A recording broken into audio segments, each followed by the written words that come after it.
Ok. Pessoal, boa tarde. A gente vai falar hoje sobre Single Page Applications. É uma apresentação curta, é uma apresentação introdutória de um tema que já não é uma grande novidade. A gente vai tentar entrar num detalhe mais técnico hoje. Então vamos começar. Primeiro ponto que a gente precisa entender para falar sobre Single Page Application é o que são as Single Page Applications. O primeiro ponto de tudo é que é uma aplicação de uma página única, como o próprio nome diz. Ela é diferente de uma aplicação web tradicional, porque tudo que a minha aplicação precisa para rodar, eu vou carregar no primeiro carregamento. Quando o meu usuário entrar na minha aplicação e ela é um SPA feito em Vue, em React, em Angular, tudo que ele precisa para iniciar vai carregar no início e depois vai tudo depender das ações do meu usuário, que é o conteúdo do bot, é reescrito dinamicamente com base no que o meu usuário faz. Então, se o meu usuário vai clicar no botão, eu vou precisar fazer uma request para minha API para buscar uma lista de produtos, uma lista não sei, uma lista de roupa, por exemplo. Eu vou reescrever o conteúdo do meu bot dinamicamente. O objetivo da Single Page Applications é fornecer uma experiência mais interativa e responsiva ao usuário. E responsiva no sentido aqui de dar uma resposta mais rápida, mais interativa para o usuário, não no sentido de se adequar a diferentes tamanhos de tela, no próprio conceito de responsividade em si, que é oferecer uma resposta mais rápida. Se a gente voltar um pouco mais atrás no tempo, não tão distante assim, 2010, 2009, ainda existem muitos sites que não são feitos hoje como Single Page Application, mas pensa como a gente navegava na internet 10, 12 anos atrás. Você clicava numa página, o browser ficava branco, você esperava uma página carregar, e aquilo tudo atrapalha a responsividade e a usabilidade do usuário. Então, a Single Page Application ele vem trazer uma maneira que a sua página não vai precisar ser recarregada e tudo vai depender das ações do usuário. Vamos entender como é que isso funciona na prática. A gente tem aqui na direita um exemplo de uma aplicação web tradicional. Então, a gente tem ali a nossa página 1, página 2 e página 3. Se o meu usuário fizer alguma ação na minha page e eu vou precisar redirecionar para um novo conteúdo, para algum tipo de listagem, uma listagem de produto, vamos dizer que é um site institucional, eu vou para uma página uma página de contato, eu vou recarregar a página, mesmo que eu tenha elementos iguais, eu vou recarregar a página porque eu vou precisar buscar essa página inteira no servidor.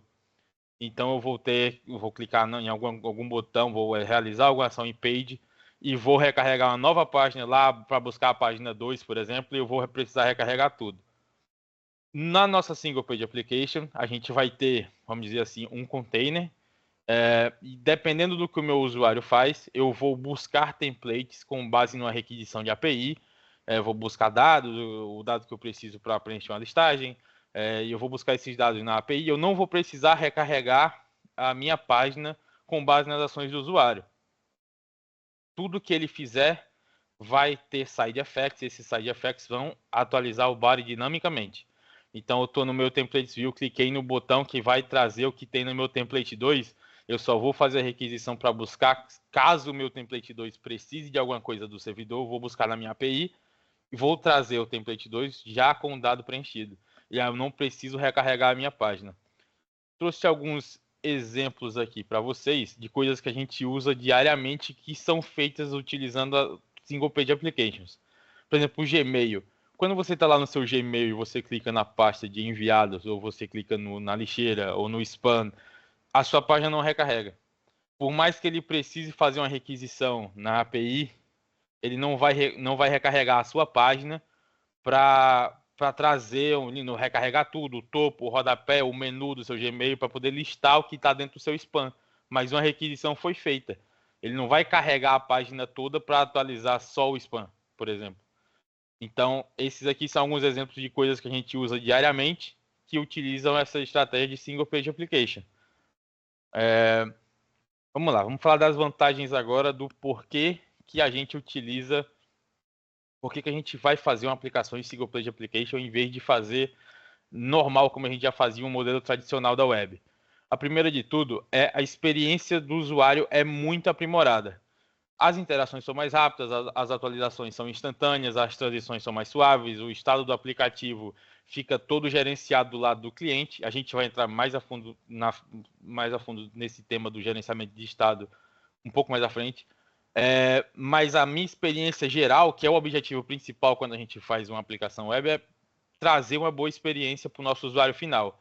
Toda a experiência do nosso usuário é muito melhorada quando a gente faz uma aplicação em SPA, a gente faz uma aplicação em React, por exemplo, comparando com o modelo tradicional. O segundo ponto é a redução do uso de bundles, que falando mais na parte técnica, que o usuário ele vai sentir em certo ponto, mas isso beneficia mais a gente que vai trabalhar com código. Quando a gente vai carregar uma SPA, uma aplicação React, por exemplo, ele vai ter um carregamento inicial único. Então, todo o conteúdo que é necessário para a aplicação vai ser carregado uma vez no início.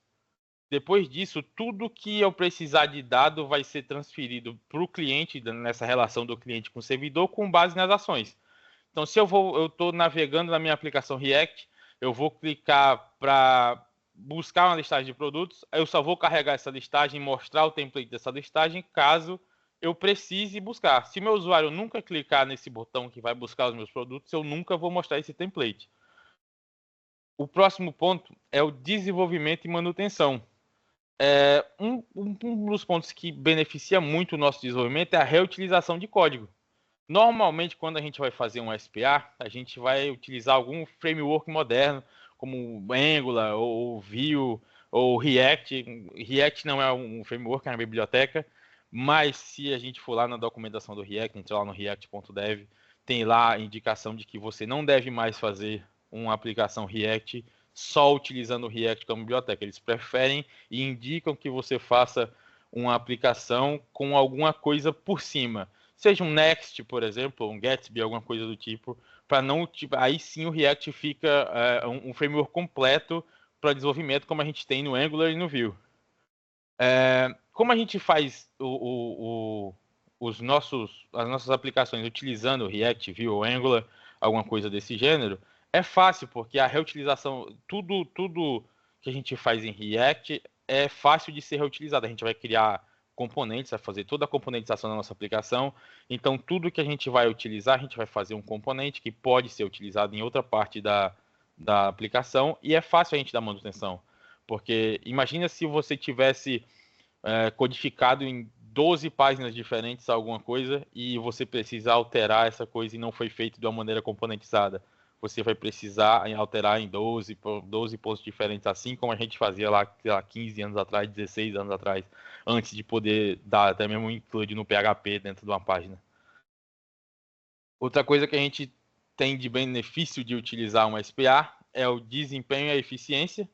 Como a gente tem menos requisições ao servidor, uma vez que a gente já terminou de fazer o nosso carregamento inicial, eu não vou ficar buscando página no servidor como uma aplicação tradicional. Eu vou buscar só os dados que o usuário fizer requisição deles. Então é muito mais fácil eu manter um servidor, é muito menos custoso, eu vou fazer muito menos requisições para esse servidor porque eu estou utilizando o SPA. Eu não vou ficar buscando página sempre, eu preciso mudar para uma página de contato. Vou buscar a página de contato no servidor e trago. Vou mudar para a página, por exemplo, de sobre. Vou buscar a página e trago. Não vai ser assim. A gente consegue fazer menos requisições e isso é muito benéfico para a nossa aplicação e para o nosso servidor também. E como a gente está utilizando toda essa estratégia de APIs e não precisar ir buscar tantas páginas no servidor, todos os recursos estáticos que a gente tem pode ser facilmente e eficientemente armazenado em cache. Então, se todas as minhas páginas dentro da minha single page application vão ter o mesmo header e o mesmo footer, eu posso cachear o meu header e o meu footer. Já depois que eu fizer alguma coisa, eu vou guardar, depois da minha requisição inicial, eu vou guardar esses dados aqui, e mesmo que o meu usuário entre de novo, e ele precise refazer esse carregamento inicial, porque já passou, já limitou, consigo ter tudo no meu cache, e vai estar tudo já lá, e o meu bundle que eu vou buscar fica ainda menor. Outro ponto são as aplicações móveis. Eu coloquei entre parênteses PWA. PWA são Progressive Web Apps, que são, vamos dizer assim, a grosso modo, são aplicações aplicações web que você pode instalar num dispositivo desktop ou móvel, como se fosse uma aplicação que ele foi buscar dentro da loja. Se você tem curiosidade em saber como é que se faz um PWA do zero, desde quais são as limitações técnicas, o que é que você vai precisar tecnicamente falando, a gente já teve um webinar sobre PWA, onde eu fiz com vocês, eu fiz com todo mundo que estava presente, um PWA do zero, instalei no desktop e a gente mexeu em código e disponibilizei um repositório que está tudo lá no canal da Albay.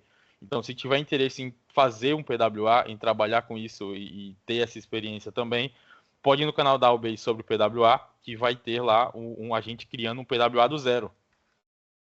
Agora vamos para a parte que nem todo mundo sempre fala quando vai falar de qualquer coisa, que normalmente tudo em desenvolvimento é um trade-off. Se você vai ganhar no ponto, você vai perder no outro, porque não existe esse cenário onde você só ganha com tudo. Então, uma das primeiras desvantagens que a gente tem quando vai utilizar uma aplicação dessas é o SEO. Por quê? Como é que o SEO funciona? Ele vai indexar as páginas do nosso motor de busca com base no que a gente tem estaticamente, e a gente vai colocar metadados, e a gente vai ter lá a nossa indexação dentro do HTML, no header. E qual o problema disso? Se a gente tem uma página só, a gente só tem um documento, e o conteúdo desse documento é atualizado dinamicamente. Então, é mais difícil lidar com o SEO quando você tem uma single page application, porque você só tem uma página. Você não pode só colocar, por exemplo, eu quero indexar a minha página, vamos dizer, sobre o contato. Eu quero indexar o contato. Quando alguém colocar, por exemplo, contato Albay, vai cair dentro da página de contato. Eu quero que, dentro do meu motor de busca, essa página vá lá para o topo. Eu não tenho como fazer isso. Eu tenho como fazer isso, claro. Mas eu não tenho como fazer isso de uma maneira muito simples, como a gente tinha numa aplicação tradicional web, porque a minha raiz do meu projeto não é a página de contato. Então, existem estratégias dentro do framework, por exemplo, se você for fazer uma aplicação em React com Next, você consegue facilmente fazer isso, porque o Next, que é o framework, já lida com isso para você. Então, você consegue fazer um SEO de uma maneira mais simples do que se você for fazer uma aplicação em React só a biblioteca. Então, atualizar esses metadados de maneira dinâmica, aqui, título, descrição de página, é um problema que você vai precisar lidar, que você não precisa lidar com uma aplicação tradicional. Outro ponto é a performance inicial. O carregamento inicial é pesado. É cada vez mais difícil o usuário final sentir esse carregamento inicial pesado, porque a qualidade das conexões que a gente tem hoje é muito boa e só melhora. Mas no primeiro momento que você vai utilizar uma SPI, ele vai precisar carregar tudo, porque todos os recursos que ele vai utilizar vão ser carregados de uma vez, que é o HTML, o CSS, todo o JavaScript. Então, a experiência inicial é como se, dependendo da conexão do usuário, ele vai sentir que tem alguma coisa errada com esse site aqui, mas já carrega, e uma vez carregado é muito, muito mais tranquilo daí para frente. Tem o bundle size também, falando em performance, que é o tamanho do pacote que a gente vai carregar. A gente vai precisar carregar grandes pacotes de JavaScript, e isso também vai estar dentro desse carregamento inicial. O bundle size impacta na performance, é um pacote grande, geralmente é o maior que a gente vai... É o pacote que a gente vai buscar quando a gente quer iniciar tudo, vem tudo encapsulado ali. A gente vai buscar esse pacote, e quanto mais complexo e maior a aplicação, maior é o tamanho desse pacote que a gente vai precisar buscar. Outro ponto é a segurança. Como a gente está dependendo das APIs que a gente tem do nosso back-end para buscar os dados, a gente precisa ter essa preocupação com a segurança, porque a gente vai ter essa comunicação do cliente com o servidor, e se a API não for bem protegida, ela é vulnerável a ataque. Então, vamos dizer assim, vamos dizer que você não, no front-end você bloqueia de um usuário enviar determinado campo, o input está desabilitado. Você não pode enviar um campo para a sua API. Mas você consegue, claro que um usuário normal não vai fazer isso, mas alguém mal intencionado pode ir lá interceptar essa request que você vai fazer para a sua API e mudar algum dado ou tentar injetar alguma coisa, algum script e enviar isso para o seu back-end. Algum tipo de cross-site script, esse tipo de coisa. Então a sua API tem que estar bem protegida, porque a segurança não está no front-end. O que a gente pode fazer a gente pode dar uma pequena mãozinha e ajudar o back-end e proteger a nossa API. Não deixar escancarado o que pode ser enviado ou não.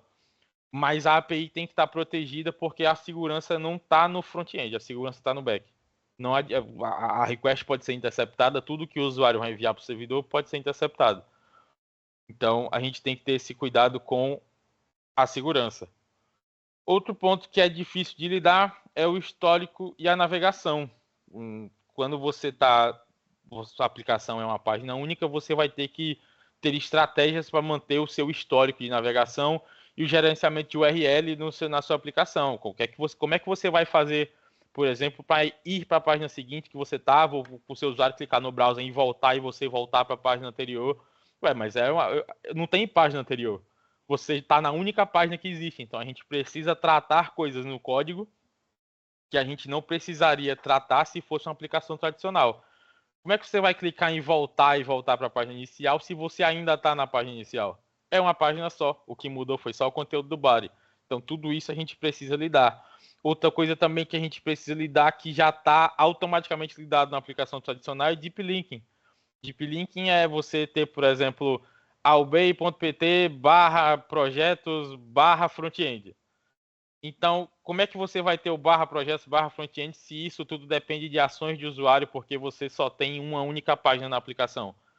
Também é um ponto que a gente precisa cuidar. Então, histórico e navegação e tudo isso que eu estou falando para vocês são pontos tratáveis, mas que a gente precisa tratar. Não é nada que já está feito para a gente utilizando quando a gente vai criar um SPA. Outro problema é suporte a navegadores antigos, que alguns navegadores mais antigos ou menos comuns podem ter problema com a execução das nossas single page applications por causa do uso intensivo de JavaScript. Então, se você vai tentar utilizar a última versão do seu aplicativo que vai usar o React 19 que vai sair, e aí você vai criar um aplicativo, talvez ele não vá funcionar bem como ele deveria na versão a última versão do Internet Explorer, que já é descontinuado, ou lá na versão antiga do Edge, ou na versão antiga do Safari. Então, tem esse suporte a navegar. Isso também a gente precisa lidar. Memória e performance do cliente. O uso de memória é uma preocupação que muitas vezes é deixada de lado pelo nível da tecnologia que a gente tem hoje, mas o SPA pode consumir mais memória no navegador, porque quanto mais complexa for a minha aplicação, mais memória eu vou precisar, porque as coisas estão guardadas, por exemplo, o gerenciamento de estado, está tudo guardado do lado do cliente. Então, vou consumir memória do meu navegador, vou utilizar tanto para execução, como eu vou precisar guardar o estado da minha aplicação lá no meu session storage, no meu local storage, e a gente vai precisar lidar com isso também.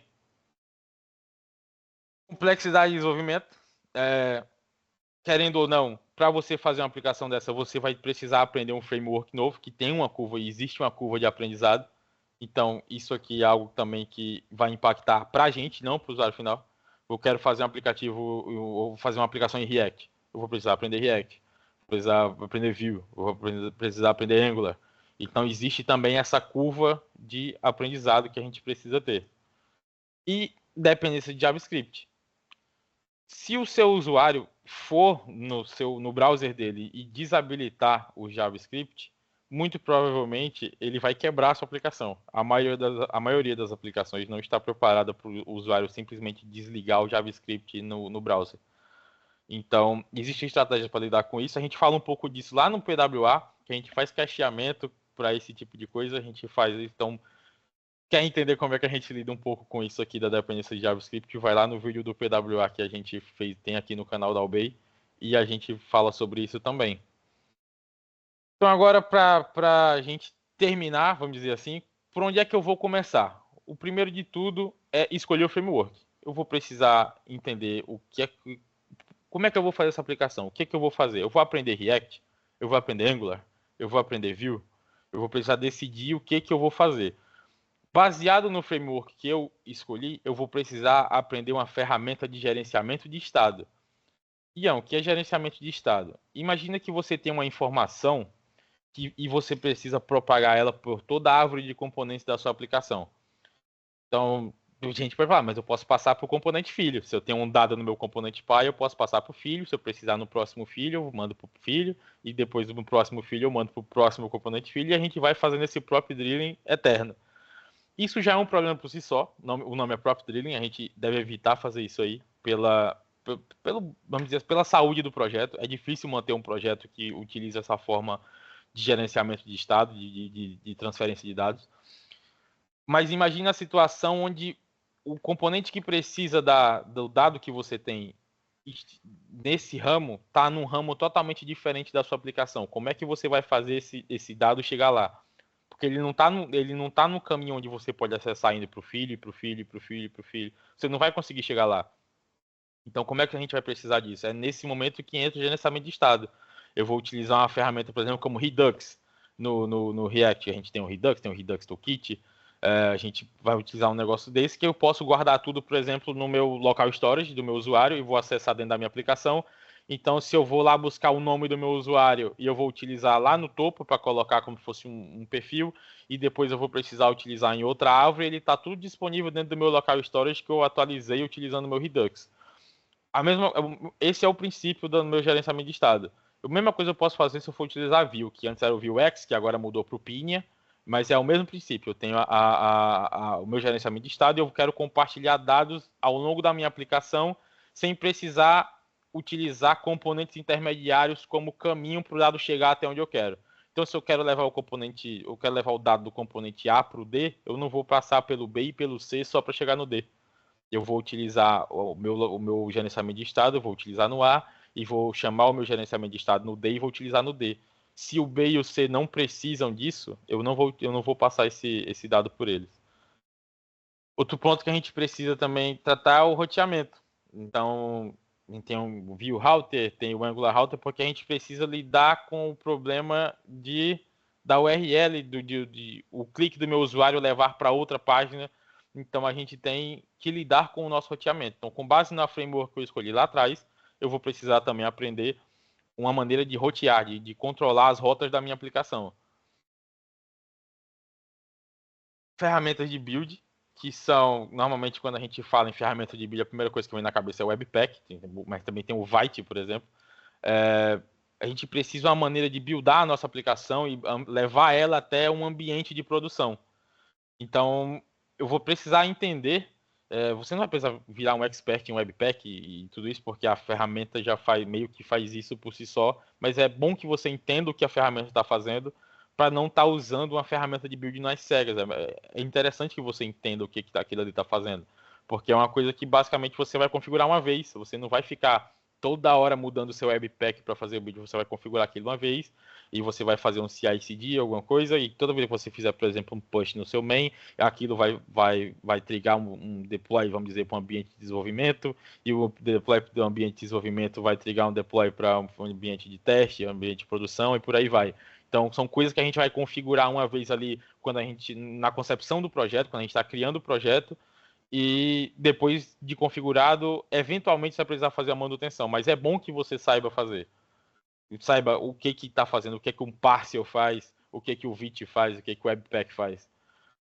Comunicação com a API. Vamos dizer que isso aqui é o coração da nossa single page application, porque eu dependo da minha API para mostrar dados para o meu usuário. Então, como é que eu vou fazer esse fetch desses dados? Eu posso usar a API do fetch, que já é nativa do JavaScript, para fazer as minhas requisições do HTTP, ou posso usar coisas como o Axios, que muita gente usa. Normalmente, é comum quem faz aplicação, por exemplo, React, utilizar Axios para fazer isso aqui. Hoje eu fiz um custom hook que eu utilizo no projeto que eu trabalho. A gente tem um custom hook para eliminar esse tamanho, vamos dizer assim, o tamanho e a complexidade do Axios do projeto. A gente tem um custom hook que eu fiz, que a gente usa ele para lidar com as requisições. E a gente utiliza a biblioteca do React Query para lidar com o resultado dessas requisições. Então, a nossa comunicação com a API é feita dessa maneira. Componentes da interface de usuário, que é o que o meu usuário vai ver. Então, escolhi o React. Você pode utilizar o Material UI, por exemplo, que já vem uma biblioteca bastante completa, com componentes já estilizados ou componentes base para você estilizar, dependendo da marca que o cliente precisa, da marca que você precisa. Tem o Vuetify, que é uma biblioteca de componente para Vue, que é baseada também no Material Design. Tem o Angular Material também, que é para o Angular, também é do Material Design. Então a gente tem dependendo do que eu escolhi lá atrás, eu vou precisar também aprender como componentizar a interface do meu usuário. Então a gente tem Material UI, Vuetify, Angular Material. Eu também posso optar por não fazer nada disso e fazer fazer a utilização, vamos dizer, na mão. Eu posso utilizar, por exemplo, Style Components e criar o meu próprio CSS. Não vou utilizar nenhum componente de ninguém. Tudo vai ser, eu vou criar minha própria biblioteca de componentes e vou utilizar tudo com base no que eu criei. Então eu posso utilizar Style Components para fazer isso, e vou utilizar o Style Components no meu projeto, e vou reutilizar todos os meus componentes que eu mesmo criei, e eu fiz o CSS. É uma maneira também de fazer. E um dos pontos principais, que não é mais o diferencial, era uma coisa que era tida como diferencial pouco tempo atrás, e não é mais, são testes.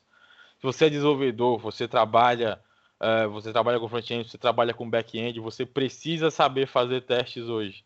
Para uma aplicação crescer saudavelmente, você precisa de testes. Quando a sua aplicação está começando, os testes não parecem fazer muito sentido. Quanto maior a aplicação, mais você vai agradecer por ter começado a ter feito teste unitário lá atrás. Porque imagina, quando você tem só uma feature ou duas, é fácil você ver se quebrou alguma coisa ou não. Mas imagina, vou dar o meu projeto como exemplo, o projeto que eu trabalho hoje, a gente tem algumas centenas de coisas implementadas dentro de um projeto que é um SPA, é uma aplicação Next.js, e a gente tem muito teste, a gente tem mais de 1.500 testes unitários, e a nossa cobertura mínima, quando a gente vai fazer um componente, a gente quer subir esse componente para produção, a cobertura mínima de teste é 95%. A gente consegue acompanhar, a gente tem a maneira de ver quanto desse componente está coberto pelos testes que a gente escreveu. Então, isso dá uma garantia para a gente de que eu estou aqui já com milhares de coisas implementadas, vou fazer uma coisa nova. Comecei a fazer uma coisa nova. Vou subir o meu pull request para isso e para main, para eventualmente ir para teste e para produção. Se quebrou os meus testes, algum teste falhou, isso significa que eu mexi em algo que já quebrou, vou precisar atualizar o teste ou um componente antigo. Se eu não tiver teste, como é que você vai saber se uma coisa que você implementou hoje não quebrou uma coisa que você implementou 6 meses atrás? Então, o teste é a única maneira que a gente tem de ver se a minha aplicação está crescendo saudável. Então, a gente tem alguns tipos de teste que a gente precisa fazer. O básico de todos, a gente vai utilizar Jest e, vamos dizer, vai fazer uma aplicação em React e vai utilizar o React Testing Library. Ou Node.js, pode usar a Mocha com Chai, que é muito, muito conhecido também. Ou vai utilizar o Jasmine com Karma para sua aplicação. Vamos dizer que são combos muito conhecidos para quem vai fazer aplicações com esses frameworks. Para teste end-to-end, a gente tem o Cypress, que é fácil de implementar. É uma ferramenta para teste end-to-end, teste automatizado, ele vai simular todas as ações do usuário. Mas Ian, Cypress eu não gostei, eu queria uma coisa mais fácil ainda do que Cypress. Então a gente tem o Playwright. Então eu utilizo hoje no meu projeto Playwright com Cucumber para poder utilizar a sintaxe de Gherkin, que é utilizar dado, quando e então. Então seria o given, when, then. Então, dado que eu cliquei em tal coisa, dado que eu estou em alguma página, quando o usuário clicar em tal botão, então eu espero que alguma coisa aconteça. E é assim que eu estruturo meus testes na nossa aplicação. Então, dev front-end, quer trabalhar com isso aqui, teste não é mais diferencial. O teste não faz mais parte só da equipe de QA. Tem que saber, pessoal, tem que saber fazer teste unitário, tem que saber fazer teste end-to-end, e já faz parte da nossa expertise, do que se espera da gente. E o último ponto é o CEO e a performance, que para a gente lidar com isso, a gente primeiro pode utilizar alguma coisa para server-side rendering, ou alguma ferramenta, por exemplo, como Next para o React, ou Nuxt para o Vue. e implementar server-side rendering para ajudar nessa questão do SEO, de como é que eu vou lidar com isso se só tem uma página, como é que eu vou utilizar, como é que eu vou fazer o carregamento. E também de lazy loading, a gente precisa lidar com isso também. Carregamento assíncrono de componente e carregamento assíncrono de recurso para melhorar a minha performance inicial. Então, era isso que eu tinha para a gente falar hoje, pessoal. A gente viu o que é um SPA, quais são as vantagens, quais são as desvantagens, por onde é que a gente vai começar a fazer uma aplicação dessa maneira. E se alguém tiver alguma dúvida sobre como é que a gente pode fazer, alguma dúvida de implementação, esse aqui é o meu LinkedIn, pode falar comigo e vai ser um prazer ajudar vocês, certo? Se não tiver nenhuma dúvida, a gente termina por aqui. E obrigado, pessoal. É só sair. Obrigado.